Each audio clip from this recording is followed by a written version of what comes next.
होके सीएम साहब के उधर दरवाजे पे बैठेंगे और वहां भी काम नहीं बनाना तो जंतर मंतर पे बैठेंगे।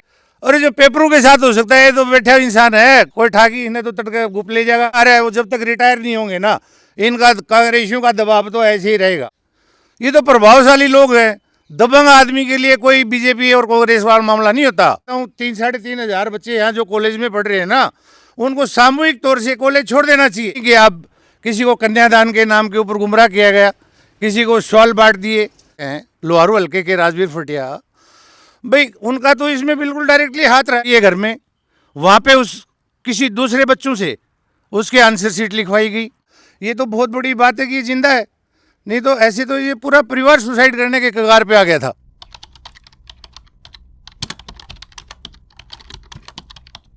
भाई खोज हरियाणा देखने वाले सारे दर्शकों सचिन की प्यार भरी राम राम और नमस्ते भाई। मैं आपका अपना पत्रकार सचिन कुमार स्वागत करता हूं जी आप सबका आपके अपने चैनल खोज हरियाणा पर। और लगातार हरियाणा के हर एक अपडेट, हर एक न्यूज़ आप सबके सामने लिया करा, दिखाया करा, बताया करा। फिलहाल एक बार फिर से ग्राउंड जीरो के ऊपर अभी मौजूद हाँ। और फिलहाल आज की अगर बात करा तो आज आप लोहारू के अंदर मौजूद हाँ। तकरीबन विदित आप सब ने कि पिछले 1 साल से एक मामला लोहारू की एक बेटी दीक्षा फरटिया, जो काफ़ी जोरों पर है मुद्दा, जिसके अंदर साफ तौर पर लोहारू के विधायक राजवीर फरटिया जी का नाम लिया जाने लग रहा है बार बार। अखबार, media, TV news channel, social media के ऊपर ये चर्चा में रहा है मुद्दा। और आज जो है इस मुद्दन लेके एक रोड मार्च निकाला गया लोहारू के अंदर, रविदास मंदिर से लेके लोहारू कोर्ट तक। और उसके अंदर एक अग्रणी भूमिका निभाने वाले एक शख्स हमारे साथ मौजूद है फिलहाल, तलवाणी के पूर्व सरपंच समुंदर सिंह जी, जो कि हर एक सोशल मुद्दे के ऊपर आप इन एक्टिव दिखाई दिया करें। और मैंने जब ये बात नोटिस की तो मेरा नुआ भाई सरपंच साहब तो जानकारी लूँ कि ऐसा क्या इस मुद्दे में दिखा भाई, इस मुद्दे पर थे तो सरपंच साहब तब भी जानकारी लेंगे। सबसे पहले तो राम राम सरपंच साहब, स्वागत है जी आपका मेरा चैनल को। राम राम सचिन भाई, आपको और आपके सारे दर्शकों को, देखने वालों को मेरी प्यार भरी राम राम। तो स्वस्थ हो सरपंच साहब? बिल्कुल स्वस्थ हैं जी। तो आज जो है रविदास मंदिर से लेके लोहारू के अंदर एक रोड मार्च निकाला गया दीक्षा बेटी को लेकर, तो उसके या पूरी भूमिका थी कि पूरा कार्यक्रम था, किस तरह रूपरेखा था? आज सचिन भाई, आज से ठीक 1 साल पहले का ये मामला है जी। जो दीक्षा बेटी फटिया गांव से, ये सिंगानी के जो आज हल्के के जो विधायक हैं राजवीर फटिया, उनके कॉलेज में पढ़ती थी। तो ये लड़की फीस के अभाव में, फीस ना देने के कारण इस लड़की के शारीरिक शोषण हुआ, मेंटली प्रेशर इसके ऊपर बहुत ज़्यादा रहा। इसने काफ़ी बार कोशिश की बताने की भी। और ये लड़की, खास बात ये है कि इस लड़की ने पीछे इलेक्शन में, विधायक के इलेक्शन में बढ़ चढ़ के अपना भाग लिया। ये कैंपेनिंग में साथ रहती थी। रात के 12-12 बजे तक इसको ड्रॉप करके जाते थे घर में। पूरी रात भर ये बाहरी कोशिश की इस लड़की ने, ये सोच के कि भी ये बहुत बड़े समाज सेवी हैं और लड़कियों को मुफ्त शिक्षा के नाम पे जो इन्होंने ढोंग रचा, उनको नहीं पता था कि इतना बड़ा ढोंगी है जो मुफ्त शिक्षा के नाम पे और लड़कियों का शोषण हो रहा है यहाँ पे कॉलेज में। तो आखिरकार ये लड़की जो है, इसने तंग आके फीस के अभाव में, इसके माता पिता बड़े गरीब तबके से आते हैं और बहुत असमर्थ भी थे फीस पे करने में। तो लास्ट मोमेंट में लड़की ने डिसीजन लिया कि भी मेरे गरीब परिवार के ऊपर इतना दबाव बनाया जा रहा है फीस का, और उसको कहीं ना कहीं ये भी था कि भी मेरी वजह से इनको बहुत नीचा देखना पड़ रहा है, क्योंकि गरीब तबके के थे लोग जी। और इसने सुसाइड कर लिया लास्ट में जी। सुसाइड करने के बाद में जब ये केस चला तो सुसाइड किया भाई शारीरिक शोषण और मेंटली प्रेशर की वजह से। इस लड़की को न्याय नहीं मिला। इस लड़की को ये बातें भी सुनने को मिला इसके परिवार को कि भाई कहीं ना कहीं इस लड़की को इनके घर वालों ने गला दबा के मार दिया, जो बातें चल रही थी आम लोगों के बीच में। तो ये सोचो कि 1 साल से इस बंदे ने इतना प्रेशर इसके ऊपर था। ये तो बहुत बड़ी बात है कि ये जिंदा है, नहीं तो ऐसे तो ये पूरा परिवार सुसाइड करने के कगार पे आ गया था। फिर रही बात ये केस चला गया पुलिस के पास में। पुलिस ने और प्रशासन ने बिल्कुल सुध नहीं ली इनकी, बिल्कुल भी सुध नहीं ली। पुलिस जो डीएसपी साहब के पास में जो केस था, डीएसपी साहब ने भी इग्नोर कर दिया। और भाई कहीं बड़े भाई विधायक हैं, इनके अच्छे पैसे वाले लोग हैं, इनके कहीं ना कहीं दबाव में आके या कहीं बिक गए होंगे ये, और इन्होंने इस केस को क्लोज कर दिया। क्लोज करने के बाद में इसने हार नहीं मानी इसने, जगदीश फोटिया ने, जो जगदीश इस लड़की दीक्षा का पिता है उसने, और इन्होंने ये लड़ाई को जारी रखा। इन्होंने एक केस एससी आयोग में जाके इसने गुहार लगाई और इसको रीओपन कराया गया केस को। ये जो इन्होंने एफएसएल की रिपोर्ट तो बहुत पहले इनको ले लेनी चाहिए थी, लेकिन इन्होंने इग्नोर किया, उस केस को क्लोज करवाया। रीओपन होने के बाद में आज पता लगा कि एफएसएल की जो रिपोर्ट आई है उसमें लड़की यहाँ मरी है घर में, वहाँ पे उस किसी दूसरे बच्चों से उसके आंसर शीट लिखवाई गई। दबाव जब राजनीतिक दबाव था या भाई अपने दल बल या धन से जो भी इन्होंने यूज किया है चारों तरफ से, फिर वो सीट वहाँ पे जमा करवाई है।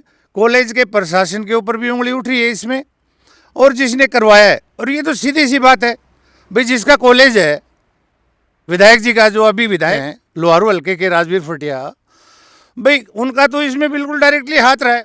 जिसका कॉलेज का मालिक जो है, अगर वो मालिक की सह नहीं होती तो ये सीट चेंज ही नहीं हो पाती। भाई ये तो देखो, हल्के वालों को बहुत पहले सोच लेना चाहिए था। जिसको आप वोट कर रहे हो उनको बड़ा झाड़ पिछोड़ के देख के, ये कि आप किसी को कन्यादान के नाम के ऊपर गुमराह किया गया, किसी को शॉल बांट दिए, किसी वो कहीं ना कहीं बेचारे गरीब तबके के लोग हैं, ये कहीं ना कहीं दब जाते हैं इन बातों में आके। और जो मुफ्त शिक्षा के नाम पे जो कॉलेज चला रहे हैं उनके साथ में कितना बड़ा धोखा हुआ है। मुफ्त शिक्षा अगर ये चल रही थी यहाँ पे, तो इस लड़की को फीस के लिए भाई क्यों वादे किया गया, क्यों दबाव डाला गया इस लड़की के ऊपर। तो कहीं ना कहीं ये एक चुनाव जीतने के लिए सारा ढोंग रचा गया। और ऐसे ढोंगी को तो भाई ये बहुत सोच समझ के लोगों ने, ये लोग बड़े हमारे भोले भाले लोग हैं यहाँ लोहारू हल्के के, और ये राजवीर फटिया को पता था कि भाई बाकी सारे हथकंडे अपना के इसने किसी को पैसे के बल पे, किसी को भाई कपड़े के बल पे, किसी को गुमराह करके, और इन लोगों को भोला फुसला के इसने अपना काम निकाल लिया। जहाँ तक बात है बच्चों की शिक्षा की बात है, अब इस शिक्षा लेने के लिए जो बच्चे आते हैं, ये तो गांव के ही बच्चे थे यहाँ पे, लड़कियां खासकर। उन लड़कियों को इतनी नॉलेज थोड़ी है कि भाई गरीबों के साथ यहाँ क्या हो रहा है या हमारे को कितना बड़ा दुख। अरे उन बच्चों को सोच समझ के एडमिशन लेना चाहिए यहाँ पे कॉलेज में, लेकिन उन बच्चों को इतनी नॉलेज नहीं थी। आज हालांकि आज भी कहीं ना कहीं वो गुमराह है। मैं तो कहूँ 3-3.5 बच्चे यहाँ जो कॉलेज में पढ़ रहे हैं ना, उनको सामूहिक तौर से कॉलेज छोड़ देना चाहिए, नहीं तो उनमें से भी आगे आने वाले इसमें भी कोई ना कोई शिकार होगा, देख लेना आप। विधायक राजवीर फटिया ने दीक्षा मामले में सीबीआई की जांच की मांग करी थी कुछ दिन पहले। सब ने विदित थे इस बात का कि भाई सीबीआई की जांच करो और मैंने दोषी निर्दोष साबित करो। आज दीक्षा का परिवार ने, आपने जो है, सब ने मिलकर, सर्व समाज ने सीबीआई की जांच की मांग करी है। तो अब विधायक जी के लिए क्या संदेश? भाई विधायक जी ने जो कहा कि मेरी भी सीबीआई की जांच कराओ, नारकोटिक्स टेस्ट कराओ, ये कराओ वो कराओ, हम भी यही कह रहे हैं कि भाई इस मामले में सीबीआई की जांच कराओ, दूध का दूध पानी का पानी हो। हम नहीं कहते कि आप गलत हो।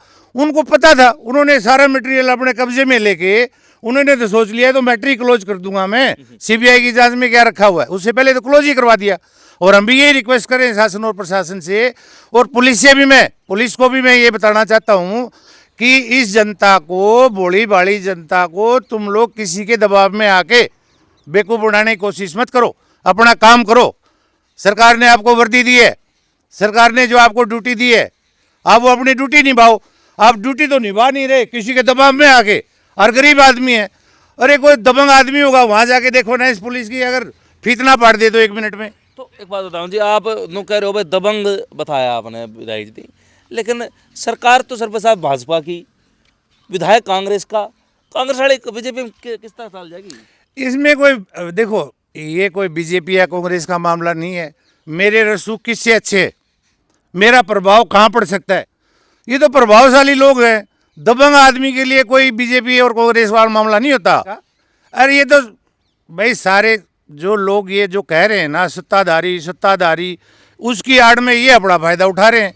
इनको ये पता है मेरा एरिया कहाँ तक है, मैं किस डिपार्टमेंट में मेरा दबाव है, कहाँ मेरे बंदे वहाँ बैठे हुए हैं। ये तो एक मामला अलग किस्म का हो गया, न कि राजनीतिक मामला। इन्होंने अपनी साठ गांठ कर रखी थी। राजनेता तो कांग्रेस में भी होंगे, कांग्रेस की सरकार थी आज तक तो। भाई हरियाणा में तो दूर दूर तक बीजेपी थी ही नहीं। बीजेपी को अगर पीछे अगर पब्लिक को हम पूछे तो उनको ये नहीं पता बीजेपी है क्या। ठीक बात। 2014 में हरियाणा में भाजपा बनी, उस तो पहले भाजपा बनी है तो ये तो सारा सिस्टम इनका भाई चला आ रहा है। वो जब तक रिटायर नहीं होंगे ना, इनका कांग्रेसियों का दबाव तो ऐसे ही रहेगा। दबंग आदमी है और गरीब लोगों की बेटियों को ये चुन चुन के बदनाम करने की कोशिश कर रहे हैं। भाजपा के ऊपर ये छिटाकशी कर रहे हैं। ये भाजपा वाले कर रहे हैं क्या? ये जो लोग 2-3 केस अपने कंटिन्यूसली अभी हुए हैं, ये भाजपा वालों ने किए, भाजपा वालों ने करवाए हैं। कहीं नाम आया किसी भाजपाई का? सरपंच साहब एक आखिरी सवाल, आप दलित समाज से बिलोंग करो हो और जो बेटी हैं वो सबकी हैं, लेकिन एक चाहिए आप दीक्षा लगा लिया, चाहिए सतकामाड़ आप जो जिक्र करा, ये दलित समाज से बिलोंग कर थी बेटी, तो लोग जो है, और रवि आजाद जाट है, राजवीर फरटिया भी जाट है, तो लोग कहीं ना कहीं इसने जातीय रंग देने की कोशिश कर रहे हैं कि भाई जाट वर्सेस दलित हो जाए। तो जो ये ऐसे लोग हैं जो जाट वर्सेस दलित करना चाहते हैं, इनको क्या संदेश आपका? देखो वो टाइम चला गया जातीय रंग देने वाला। आज आपने देखा होगा कि सर्व समाज के लोग वहां पे आए हुए थे, कोई एक समुदाय के लोग नहीं थे वहां पे, सर्व समाज के लोग थे। बढ़ चढ़ के उन्होंने भाग लिया। उनको पता लग गया कि भाई हमारी कहीं ना कहीं गलती हुई है, उस गलती को कैसे सुधारा जाए।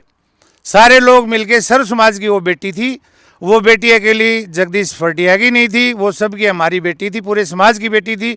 इसलिए सब लोगों ने बहुत बड़ा परिचय दिया है, सारा समाज इकट्ठा होके, और अब सीबीआई की मांग की गई है। ये तो बहुत जरूरी है। सिक्योरिटी की मांग तो इसलिए की है कि जब इतना बड़ा मुद्दा है, ये जो पेपर लिखवा सकता है, पेपर भाई वो जमा करवाए हैं कहाँ? आज ये सबसे भाई एक ही तो बंदा है बेचारा, ये गरीब आदमी है, अकेला बंदा, इसके साथ तो कुछ भी हो सकता है। और जो पेपरों के साथ हो सकता है, ये तो बैठा इंसान है, कोई ठाकी इन्हें तो तड़के गुप ले जाएगा तो मामला ही खत्म हो जाएगा। तो बहुत जल्दी मैं तो यही मांग करता हूँ प्रशासन से और पुलिस से कि जल्दी से जल्दी इस जगदीश फरटिया को सिक्योरिटी मुहैया करे जाए। तो भाई जो है हमारे साथ पूर्व सरपंच समुद्र सिंह दे थे, और काफ़ी विचार कई मुद्दा पर न दे हैं और साफ तौर पर खुले बोले हैं। तो अपनी राय जरूर देनी कि सरपंच साहब के विचारत आप कितने ताल्लुकात रखो, और जो ये बेटियां हैं दोनों ही, इन तो सहानुभूति, इनके परिवार तो सहानुभूति दर्शाई है सरपंच साहब ने, और प्रशासन को भी कड़ा अल्टीमेटम दिया है भाई। आज सब ने मिलकर, सरपंच साहब बरकान मिलकर, कि भाई 7 दिन के भीतर सीबीआई जांच शुरू हो जानी चाहिए। अगर 7 दिन के अंदर सीबीआई जांच नहीं होती शुरू, तो अगला कदम सरपंच साहब? देखो अगला कदम ये होगा, 7 दिन का इनको हमने टाइम दे दिया है। 7 दिन में अगर ये सीबीआई के पास में जांच नहीं जाती है, तो सर्व समाज का होके सीएम साहब के उधर दरवाजे पे बैठेंगे, और वहां भी काम नहीं बनाना तो जंतर मंतर पे बैठेंगे। जब तक फैसला नहीं आएगा, भाई निष्पक्ष फैसला आना चाहिए। हमें ये देखना जो भी गलत है ना, कड़ी से कड़ी उसको सजा मिलनी चाहिए, नहीं तो बहुत बड़ा आंदोलन होगा। तो भाई खुल्लम अल्टीमेटम दे दिया है सरपंच साहब ने कि भाई बड़ा आंदोलन जो है ना देखने न मिल सका, जैसा किसान आंदोलन था उस टाइप का जो एक बड़ा संघर्ष जनता और सरकार का बीच हो सका है। तो उससे पहले जो है शासन प्रशासन सूद ले और इस बेटी न्याय मिले। मेरे चैनल की भी यही मांग है भाई, दोषी बचाए नहीं और निर्दोष फंसे नहीं। तो अब प्रशासन ने इस चीज़ के बारे में जांच करनी है और दोषी ने पकड़ना है भाई। तो सरपंच साहब के विचार आपने सुन लिए हैं, अपनी राय देनी है, वीडियो शेयर करनी है। तब तक के लिए सारे दर्शकों चाची ताई बाण भाई ने कैमरा पर्सन सोमेर मेल के साथ सचिन कुमार खोज हरियाणा। राम राम जी।